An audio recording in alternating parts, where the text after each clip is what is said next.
Goldman Sachs came out with an explosive report that sent lithium stocks tumbling. It's attracted a lot of attention, and just recently Benchmark Minerals, one of the leaders in the field, came out with a response to that very report.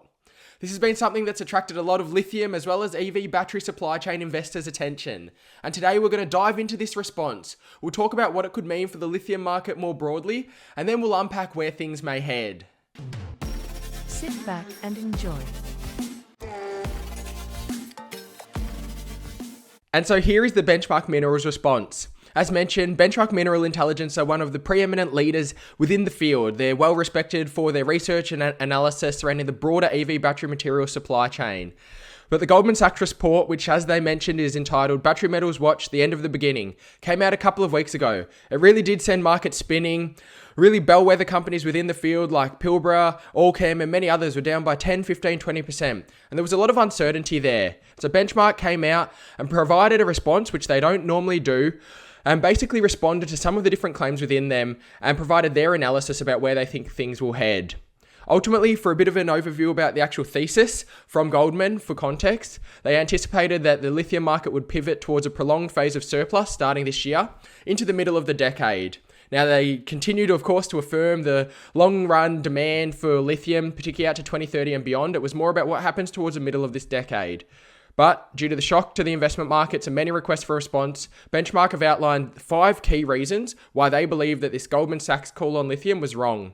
If you're interested in the Goldman Sachs report itself, we've done another video on this channel, which we'll provide a link to at the end of this video for you to check out. But for now, let's see what Benchmark have been discussing. So first and foremost, the industry cannot rely on China feedstock meeting the market. So Goldman provided the most significant new lithium supply that they believe was going to come online from China, where there's a lot of investment both into the hard rock spodumene projects and the brine projects.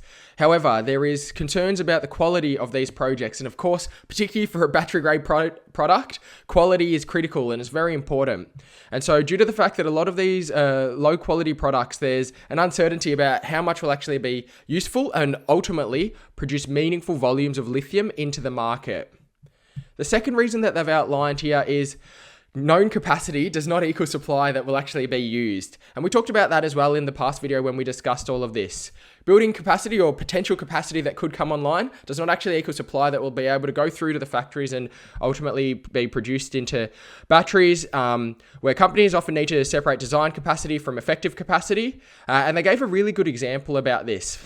A bit closer to home, for those who are familiar, Tianqi Lithium's Kwinana Lithium Hydroxide Refinery, which is part of a JV with IGO, an ASX-listed company, was announced back in 2016, set to start at the end of 2018. Of course, we then had the bust cycle during then, and now first production is going to be occurring this year, with full production not expected to come online till 2025.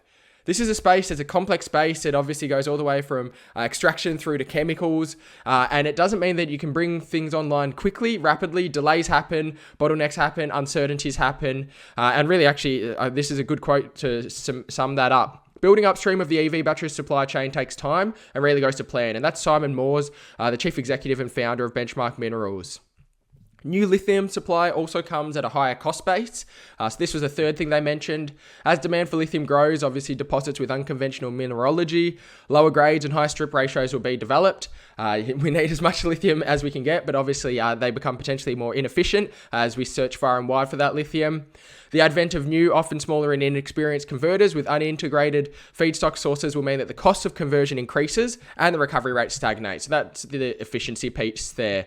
Obviously, we know over this past period, inflation's not a surprise to anyone, but input costs as well as labor costs, bottlenecks, everything else that's been playing out has pushed incentive prices higher. Now, this is not isolated to the lithium market, but the lithium market has not been immune to these pressures that we've seen throughout supply chains. As a result, they believe it's unlikely that lithium prices will drop back down to previous lows. This fourth one here is really, really fascinating. Contract pricing is important as the market balances. I think everyone's familiar with the lithium chart that's basically gone parabolic since the price signal at the back of 2020 and really throughout 2021 and 2022. Everyone's seen it. It's grown rapidly. But what's important to understand here is that there's obviously differences between contract pricing and spot pricing. At the bottom here, underpinned by the fact that there's no one single lithium price. It's a market that's more opaque than your traditional markets that you might be familiar with in the commodities. And so Benchmark do great research and analysis across the range of different prices to get a good overview of it all. So they track the volume of lithium under contracts and spot prices, and a large portion of the market is under long-term fixed price contracts.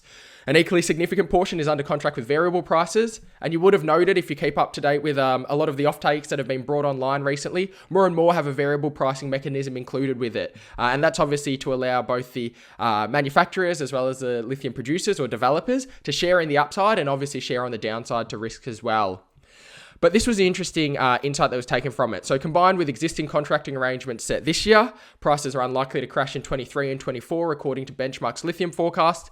The view is, and this is the interesting one, that contract prices are likely to continue to rise as a lagged effect of the major step change in pricing from the spot market that we've seen. Obviously, we've all seen that spot market uplift, but the contract prices will take time because you're watching the spot market and then you're looking to sign the contracts, or you're basing the contract prices based on the spot market move. So obviously, as contract prices come higher and higher and higher, there's going to be a lagged effect. It's not going to be a one for one. And so yes, potentially spot prices will fall. We've seen a coming off of the peaks over the past few months. But even if spot prices fall, it is anticipated that the two will come together with more of an equilibrium than they are now, because there is a bit of a discrepancy between the two, with spot running ahead and obviously contracting, according to this forecast, going to come up through behind. So that was a really interesting view on that one, and I think it makes sense. And then the fifth one that they've discussed here is understanding how lithium chemical capacity is used is crucial, which makes sense. This is a complex market. Chemicals are, it's not just standard. You're not extracting one thing out of the ground and you're ready to go.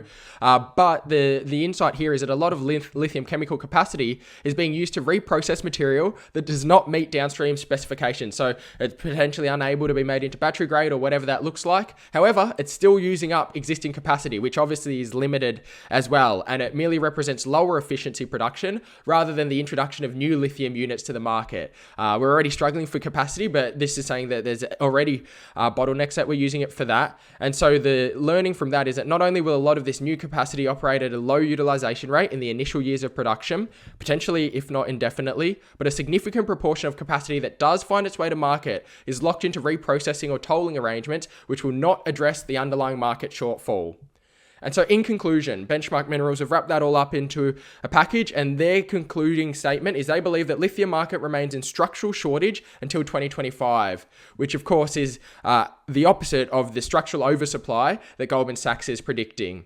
The lithium market will balance over the next few years. Obviously, we know there's a significant imbalance at this stage, but it's unlikely that an unprecedented ramp-up of marginal, unconventional feedstock will fill the current deficit that we see. And obviously, the demand piece is important as well. A lot of this was focused on the supply side, but the demand piece is important too. In a period when we've seen prices top record highs persistently over the past 10 months, a correction in the lofty spot markets is likely. That makes sense. End users can only absorb so much cost pass-through before it's got an unsustainable impact on their EV ambitions. We know that Tesla, Elon Musk at Tesla stated that potentially they'd have to consider getting into the downstream for upstream and downstream for lithium production if prices didn't end up coming down. And so this is basically echoing those thoughts. However, the spot market price in China does not represent the true price of lithium in the market and is often not the true price being paid by Western battery majors. So in these markets, in conclusion, they expect to see a gradual ramp up in contract deals being settled with increasingly flexible and more frequent pricing mechanisms. A lot of the current offtakes have got a quarterly pricing mechanism, but obviously if it's going to continue to be volatile, it'll be interesting to see the types of mechanisms that come through and also what they'll be benchmarking them to. As the market wrestles between long-term supply security, which is important, particularly on a cost basis, to fuel the lithium-ion economy, and increasingly market-led pricing mechanisms to incentivize supply growth, because you need the upside or the potential upside opportunity to incentivize these projects to come online, the area of lithium market volatility is likely just beginning. There's always contrasting views, and that's what makes a market. I'd love to know your thoughts, so drop in a comment below letting us know where you sit on this all. If you are new here, we've just launched this second channel, so make sure you've subscribed and turn your bell notifications on.